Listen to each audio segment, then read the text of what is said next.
वो भी जिले की तरफ से आभार प्रकट करेंगे। हमारे बीच में एक साल से लगातार लड़ाई लड़ रहे हैं ओमकार मलिक जी, हम उनके संघर्ष को प्रणाम करते हैं। धन्यवाद आपका भाई का चौहान सर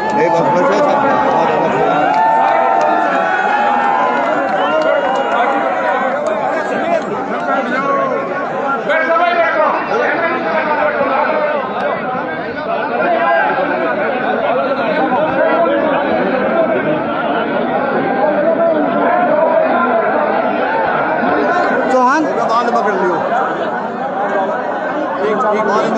इधर आ एक बार आए विक्रांत झाला जी, अमित लकीरा जी, वासी जी, अमित वासी जी, ये पूरा भेंट करके अभिनंदन कर रहे हैं, स्वागत कर रहे हैं।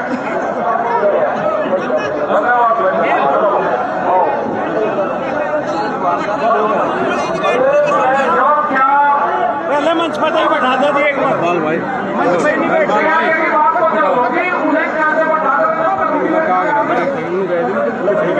यहाँ बैठा जिसके मोर्चे पर नहीं आया उसका वोट भी यहाँ नहीं आओगा।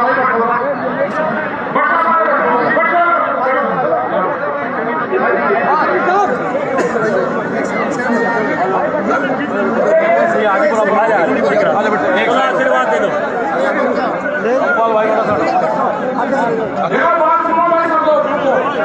आगे चल बेटे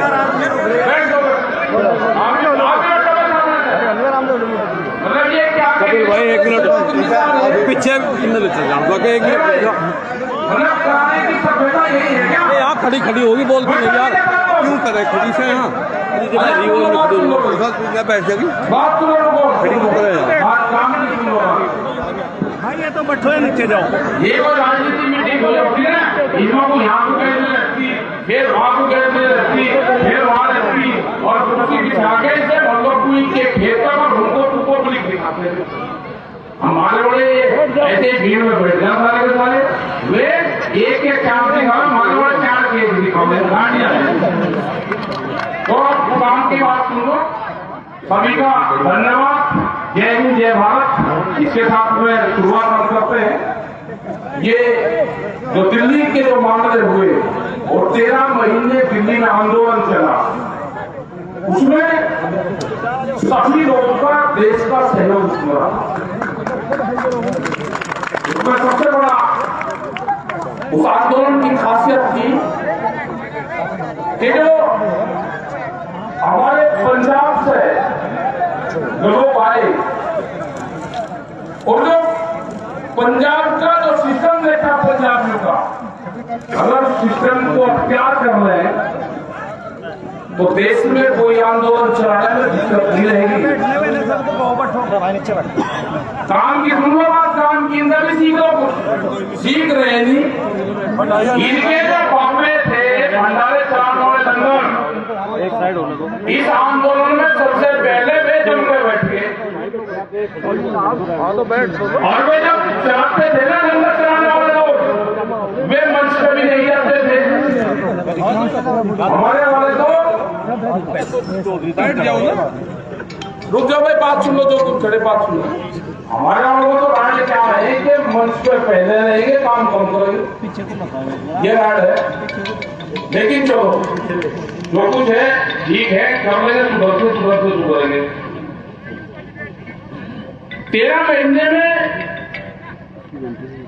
बड़ी जीत उसको कहेंगे कि साल होती वो हासिल करिए समझौते के आधार पर। बहुत लोग कहते हैं कि हमने भारत सरकार को हरा दिया, किसान जीत गया। ना कोई हारा ना किसी की जीत हुई, समझौते के आधार पर उसको कहेंगे। और जब समझौता होता है पंचों का, पंच परमेश्वर, पंच प्यारे, 5 ही तो नहीं है। जब समझौता होता है तो जो फैसला हमारे पंचों ने किया भारत सरकार के बीच में, वो हम सब लोगों ने मान लिया।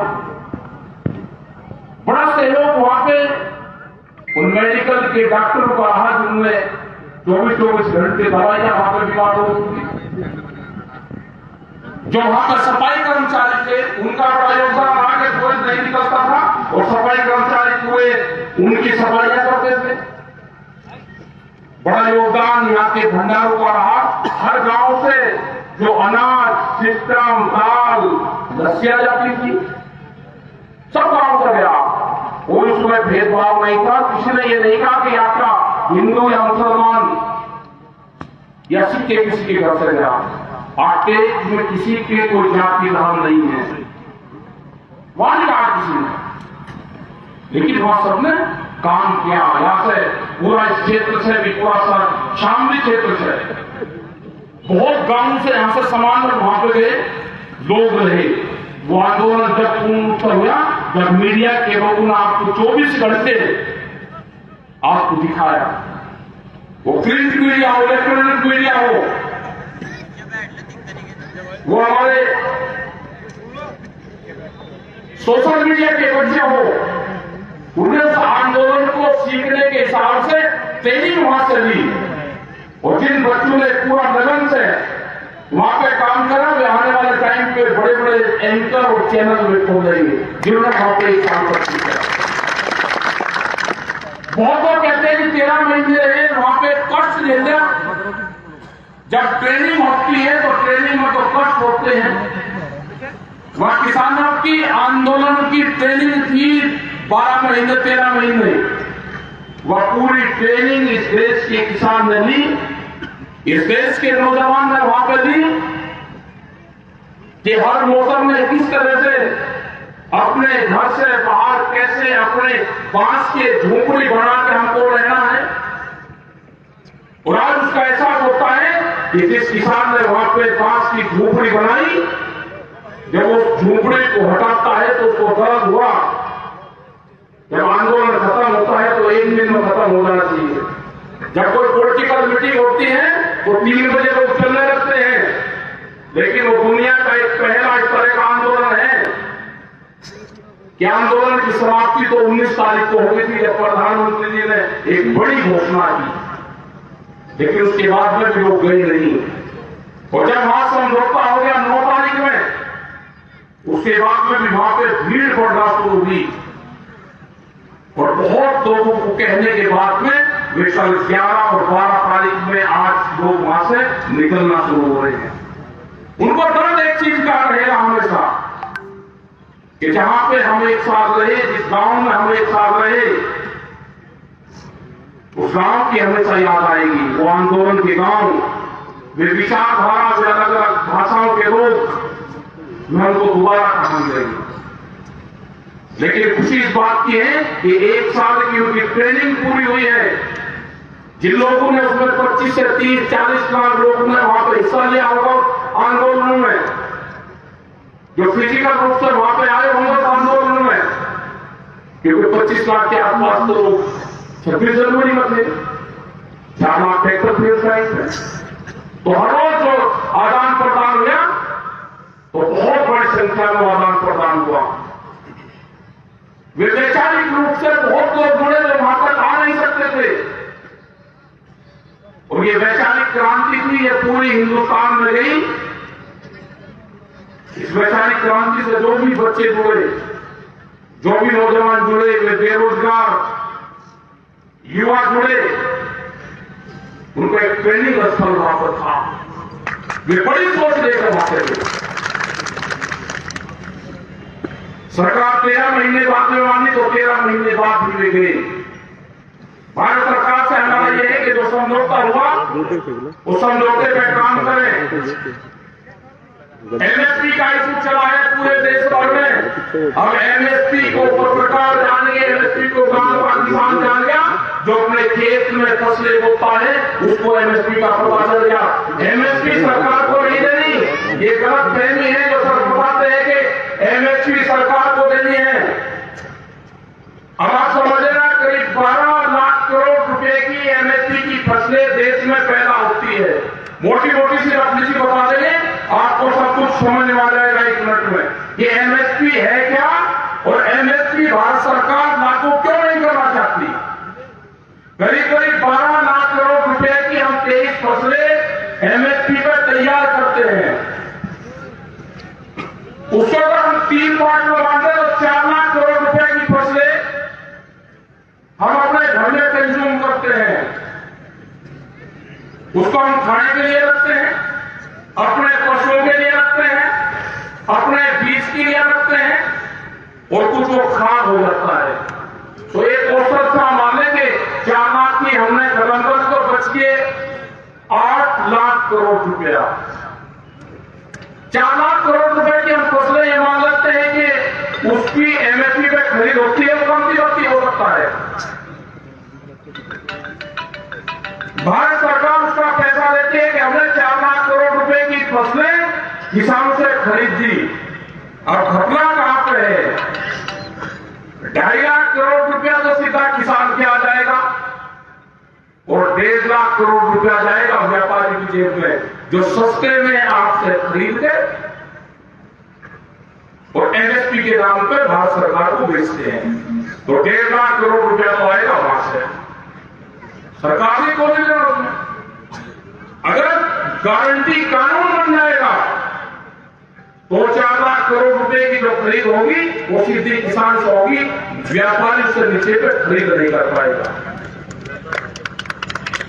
आगे 1.5 लाख रुपए करोड़, और वो सुनो 4 लाख करोड़ रुपया बच गया, उसको बाजार खरीदता है, वो दूसरी जगह बेचने में उसको पर व्यापार होता है। इसमें अगर एमएसपी की गारंटी कानून होगा तो उसके कम पे वो भी खरीद नहीं होगा, क्योंकि जो व्यापारी है वो महंगे दाम पर बेचता है बाजार में और कम दाम पर खरीदता है। तो करीब 1.5 लाख करोड़ रुपया वहां आएगा। तो ये समझ लो कि 3 लाख करोड़ रुपया जो बड़े उद्योगपति हैं उनकी जेब में जाता है, सरकार की जेब से 1 रुपया नहीं आना। ये मोटा मोटा सा आंकड़ा एमएसपी पे है। और जब वो 3 लाख करोड़ रुपया बाजार में आएगा, किसान के पास में आएगा, वो मकान बनाएगा, वो मिस्त्री का जाएगा, वो लोहे में जाएगा, वो बच्चों की पढ़ाई में जाएगा, वो कपड़ा खरीदेगा, वो सोना खरीदेगा अपने बच्चों के लिए, कोई न कोई उससे व्यापार करेगा। तो 3 लाख करोड़ रुपया बाजार में जब घूमेगा किसान के उससे, तो भारत सरकार उससे टैक्स जाएगी। तो एमएसपी अगर लागू होगी तो भारत सरकार को टैक्स मिलेगा। ये है एमएसपी। और उनके वहां पे जो बैठने वाले जो साइंटिस्ट और बड़े बड़े लोग हैं, वे कहते नहीं भारत सरकार को देना पड़ेगा। वो पूर्ण रूप से गलत है। ये यहां पर रास्ता जाता है। बहुत लोग कहते हैं कि कराने में मीटिंग क्यों करी, कराने में मीटिंग क्यों ना करें। कराना एक बॉर्डर का हमारा गांव और कस्बा है। यहां पे हजारों ट्रक धान और गेहूं के निकलते हैं, जो इलीगल तरीके से जाते हैं हरियाणा के अंदर, जो सस्ते में खरीद करके एमएसपी में बेचते हैं। घराने में मीटिंग इसलिए की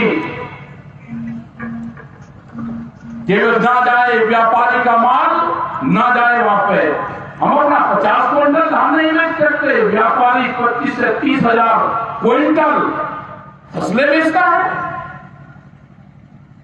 तो ये एमएसपी की लड़ाई जारी रहेगी। अभी भारत सरकार ने कमेटी बनाई है, हम पूर्ण रूप से उसमें अपना पक्ष रखेंगे। जो 2 दिन तक ये बात चलेगी उसमें कौन लोग रहेंगे। हमने कहा कि किसान की विचारधारा के लोग रहे, गांव की विचारधारा के लोग रहे, कंज्यूमर की विचारधारा के लोग रहे, लेकिन वे लोग उसमें नहीं चाहिए जो गलत क्लास में पड़े हुए हैं, जिनकी यूनिवर्सिटी अलग है। वे लोग उसमें नहीं चाहिए जो एमएसपी के समर्थन करते हैं कि एमएसपी होगा तो नुकसान होगा। उनकी क्लास गलत है। वे उद्योगपतियों की यूनिवर्सिटी में पढ़े हुए लोग हैं, वे हमको इस कमेटी में नहीं चाहिए। हमने भी उनकी क्लास नहीं। जब वे हमको पढ़ाने आए आज से 30 साल पहले, उनके जो प्रोफेसर थे वही स्कूल में पढ़े हुए थे, और जब उन्होंने डाटा बताया, और उन्होंने डाटा कहां से शुरू करा, जिन लोगों ने अपने हाथ से बैलों से खेती की है, वे बुजुर्ग यहां पर होंगे, वो जरा हाथ उठा दे, वे बात समझ पाए, हाथ उठा दो जिन्होंने अपने हाथ से बैल से खेती की है, ट्रैक्टर वाले नहीं, बैल से। बहुत लोग हैं। तो समझ लो आप, उनका था कहना यह कि जो बैल है, जो गाय का बछड़ा है या भैंस का पड़वा है, कटड़ा है, अगर वो 2 लीटर दूध पीता है तो आज के हिसाब से अगर 40 रुपया 50 रुपये दूध का रेट है तो 100 रुपये का रोज हो गया। तो एक महीने में 3000 रुपये का गाय का बछड़ा दूध पी गया, ये किसान को नुकसान है। तो टिकैत साहब ने उनको कहा आज से 35 साल पहले कि भाई रुक जा प्रोफेसर साहब, रुक जा, तेने खेती नहीं कर रखी, अगर तो गाय के बछड़े के दूध का हिसाब रख रहा है तो तेने बैल कभी नहीं चलाए, तेने बैल की हथेली नहीं पकड़ी हल्की। तो व्यापारियों का वकील हो सकता है, किसानों का व्यापारी नहीं हो सकता, व्यापारियों का वकील हो सकता है, किसानों का वकील नहीं हो सकता। तो ये आज भी वे लोग आज भी उस यूनिवर्सिटी के प्रोफेसर आज भी हैं वे, जिनको भारत सरकार कहती है कि यही रहेंगे हमारी कमेटी में, वे व्यापारी कहते हैं उनको। ये है एमएसपी। एमएसपी गांव तक चली गई है, कमेटी बना दी, हम अपना पक्ष, किसान का पक्ष पूर्ण रूप से मजबूती से रखा जाएगा। 40 लोग आपके इस संगठन के पूरे देश में बने हैं, वो चाहे भाषा ना समझते हो कर्नाटक के लोग, लेकिन वे भाव समझते हैं। आप इकट्ठे रहो, बटना नहीं, आपको बांटने की कोशिश करेंगे, उसमें बटना नहीं, आपको जो किसान की इश्यू है आप उस पर हो। अभी यहां के भी बहुत से मामले हैं, हाईवे एक निकल रहा है यहां का भी, ये दिल्ली देहरादून इकोनॉमिक कॉरिडोर, उसके भी बहुत मामले हैं। यहाँ पे सहारनपुर, शामली, मुजफ्फरनगर, बागपत, एक ये भी है, इसमें भी जो निकल रहा है, इसमें भी कुछ किसानों की जमीन चली गई, पैसा नहीं मिला, तो इसमें भी किसानों के जो मुआवजा है उस पर सहमति नहीं बन पा रही। तो यहाँ के अधिकारियों से है कि उन किसानों से बैठ के बातचीत करें, जो मसले हैं उनको समाधान करें। आंदोलन खत्म हो गया, उन अधिकारियों से भी बातचीत होगी, जो पीडी है, जो डीएम है, उनसे बातचीत होगी। बहुत से सवाल आए हैं, वो जब बातचीत होगी तो उससे बात करेंगे। देखेंगे सारी चीज जब होगी, जब आप इकट्ठे रहोगे। बहुत बड़ी प्रेस आई दिल्ली तक के लोग कवर करने आ रहे कि कैराने में जा रहे, कैराने में जा रहे, कैराने में क्यों जा रहे जी? हाँ जाएंगे भाई, कैराने में भी जाएंगे। कैराना का मजदूर जो हमारा नौजवान है वो पानीपत में काम करने जाता है जी, जो हमारे यहाँ के बच्चे हैं पानीपत में काम करने जाते हैं, वे इंडस्ट्री यहाँ पे भी लग जाए, कैराने में इसलिए जा रहे,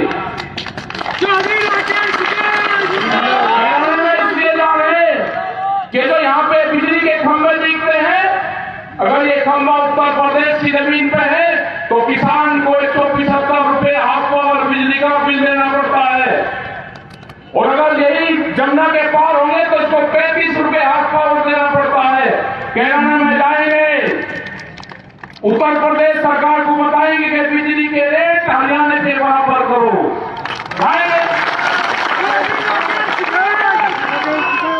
और हमारे उत्तर प्रदेश के मुख्यमंत्री योगी आदित्यनाथ कमजोर नहीं है हरियाणा वाले से, कि हरियाणा वाला 35 रुपए करेगा और यहाँ पर 75 रुपए करेगा, 175 रुपए, उनका कमजोर नहीं है, उनका बहुत मजबूत है। जाएंगे लखनऊ बात करने, उनका कंपटीशन करवाएंगे, वो भी बीजेपी की सरकार है, यहाँ पे भी बीजेपी की सरकार है।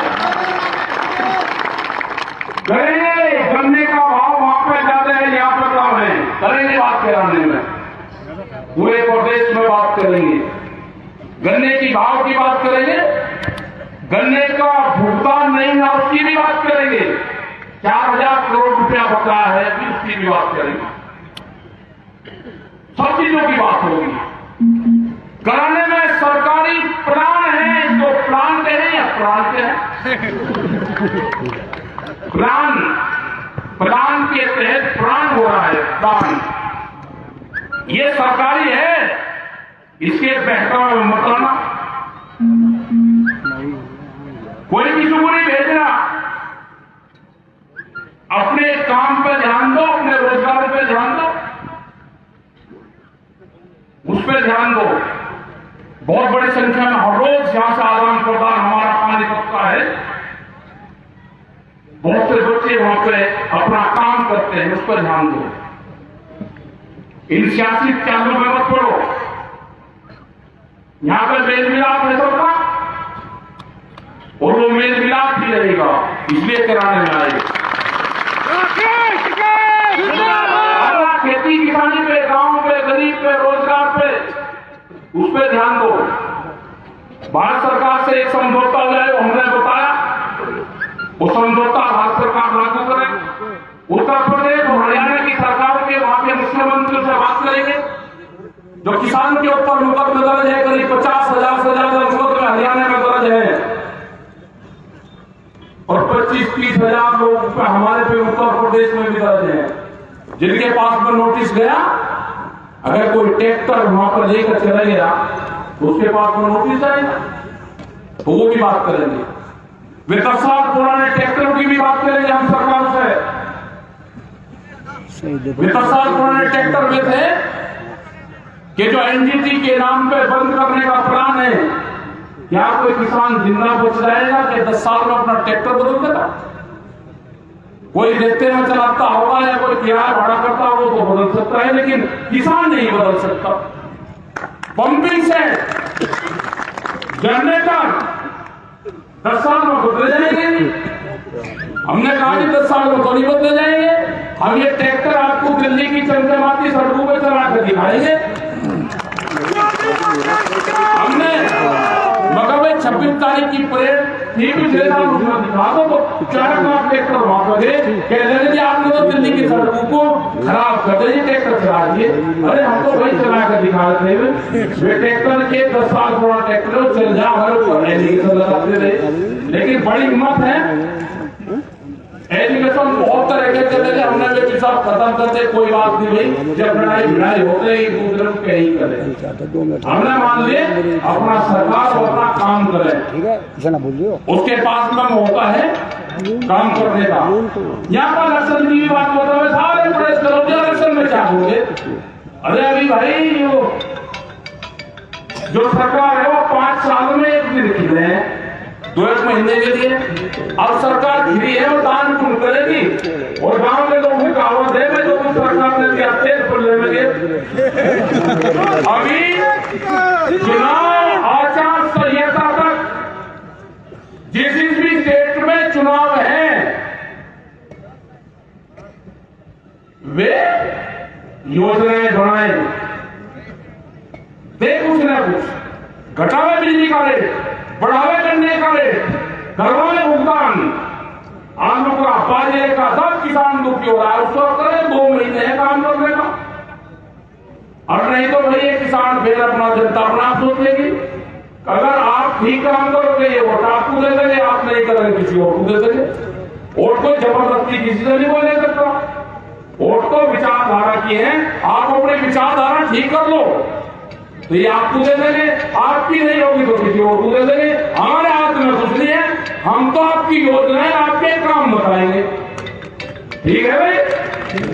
हाँ, हमारा संदर्भ बहुत दूर है, तो अपना काम करो काम।